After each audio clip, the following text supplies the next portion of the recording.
नमस्कार। आज हम एक बहुत ही कमाल की फिल्म के आइडिया को समझने वाले हैं, जो एक बड़ा ही दिलचस्प और शायद थोड़ा अजीब सवाल पूछती है। क्या भगवान पर मुकदमा किया जा सकता है? ये कहानी है एक ऐसे आदमी की जो अपनी जिंदगी की सबसे बड़ी बर्बादी के लिए किसी इंसान को नहीं, बल्कि सीधे सीधे ईश्वर को ही अदालत में घसीट लाता है। जरा सोचिए, क्या हो अगर एक्ट ऑफ गॉड के नाम पर किसी का सब कुछ तबाह हो जाए और वो मुआवजे के लिए किसी पर नहीं, सीधे भगवान पर ही केस कर दे। बस यही एक सवाल है, एक तीखा सवाल, जिस पर यह पूरी कहानी टिकी हुई है। तो चलिए मिलते हैं हमारी कहानी के हीरो कांजी लालजी मेहता से। अब कांजी भाई जो हैं वो है तो नास्तिक, लेकिन उनका धंधा पूरा आस्था पे ही चलता है। वो पुरानी चीजें बेचते हैं और धार्मिक मूर्तियों को खिलौना बताकर बेचते हैं। उनके लिए आस्था का मतलब है बस एक बिजनेस और कुछ नहीं। तो कांजी की जिंदगी अपनी ही धुन में अपने हिसाब से चल रही थी। लेकिन अब कहानी में आता है एक ऐसा ट्विस्ट जो उनकी पूरी की पूरी साधारण सी दुनिया को एक ही झटके में बिखेर कर रख देता है। होता क्या है कि एक छोटा सा भूकंप आता है, लेकिन अजीब बात यह थी, बल्कि कहिए कि हैरानी की बात यह थी कि पूरे बाजार में सिर्फ और सिर्फ एक दुकान गिरती है, और वो दुकान होती है कांजी की। सोचिए, एक नास्तिक की दुकान का इस तरह तबाह होना। बस यहीं से कहानी में एक बहुत ही मजेदार मोड़ आ जाता है। और नुकसान भी कोई छोटा मोटा नहीं, पूरे 40 लाख का। इसमें उनका सारा माल, उधार का पैसा, सब कुछ शामिल था। मतलब समझिए, जिंदगी भर की जो कमाई थी वो एक झटके में स्वाहा। अब कांजी भाई एक उम्मीद लेकर पहुंचते हैं अपनी इंश्योरेंस कंपनी के पास। लेकिन वहां से क्या जवाब मिलता है कि भाई ये तो एक एक्ट ऑफ गॉड है। ये एक लीगल टर्म है, जिसका सीधा सा मतलब है कि ये एक कुदरती आफत है। इस पर किसी इंसान का कोई कंट्रोल नहीं, और इसलिए आपको कोई पैसा नहीं मिलेगा, कोई मुआवजा नहीं। तो जब कांजी के लिए सारे दरवाजे बंद हो जाते हैं, तब वो एक ऐसा कदम उठाते हैं जिसके बारे में कोई सपने में भी नहीं सोच सकता था। एक ऐसा कदम जो कानून और आस्था दोनों की दुनिया में भूचाल लाने वाला था। कांजी का लॉजिक बड़ा सिंपल था, एकदम सीधा। वो कहते हैं, ठीक है, अगर इंश्योरेंस कंपनी कह रही है कि नुकसान भगवान ने किया है, तो फिर पैसे भी तो भगवान ही देंगे ना। और बस इसी सीधी सी बात के साथ वो कोर्ट में केस फाइल कर देते हैं। और पता है किसके खिलाफ? भगवान के खिलाफ। लेकिन एक मिनट, भगवान को नोटिस कैसे भेजेंगे? उनका पता क्या है? तो यहां पर कांजी लगाते हैं अपना दिमाग। वो एक बहुत ही स्मार्ट मूव चलते हैं। वो उन सभी बड़े बड़े धर्मगुरुओं, सारे रिलीजियस ट्रस्ट्स और संस्थाओं को पार्टी बनाते हैं जो दिन रात ये दावा करते हैं कि वो धरती पर भगवान के रिप्रेजेंटेटिव हैं। और अब आता है कहानी का सबसे बड़ा शौक। कोर्ट उस केस को एडमिट कर लेती है। सोचिए, इतिहास में पहली बार एक अदालत इस बात की जांच करने के लिए तैयार हो जाती है कि क्या एक्ट ऑफ गॉड के लिए सच में भगवान को ही जिम्मेदार माना जा सकता है। और यहीं से शुरू होता है फिल्म का सबसे दिलचस्प हिस्सा, कोर्ट रूम ड्रामा। अब ये बहस सिर्फ कांजी के पैसों की नहीं रह जाती। ये बहस इस बात पर पहुंच जाती है कि भाई, आस्था असल में है क्या, और धर्म का ये पूरा बिजनेस ये चलता कैसे है। तो कोर्ट में सबसे पहला और सबसे जरूरी सवाल यही खड़ा होता है।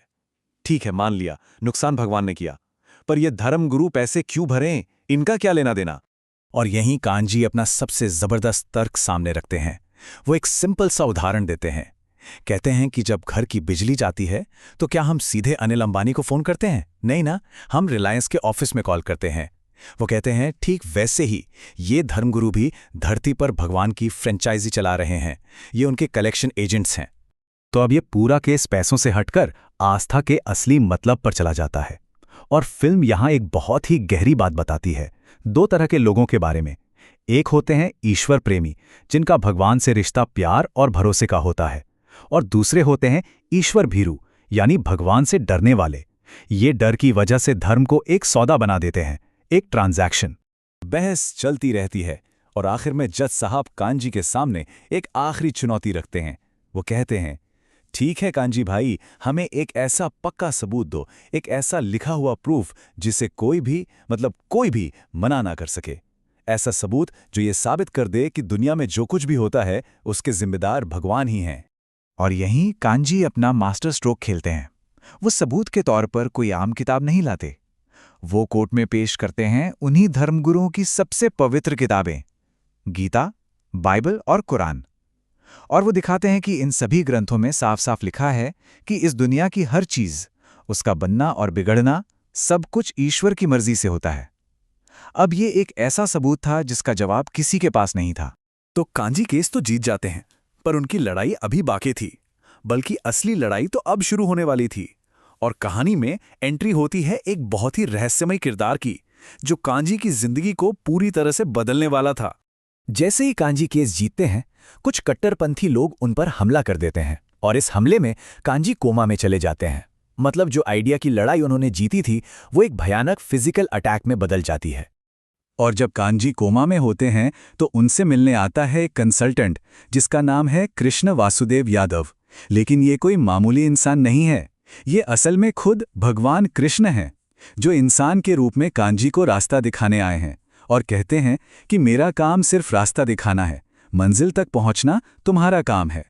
और अब आता है फिल्म का आखिरी और सबसे बड़ा ट्विस्ट, वो इंसान जो भगवान बन गया।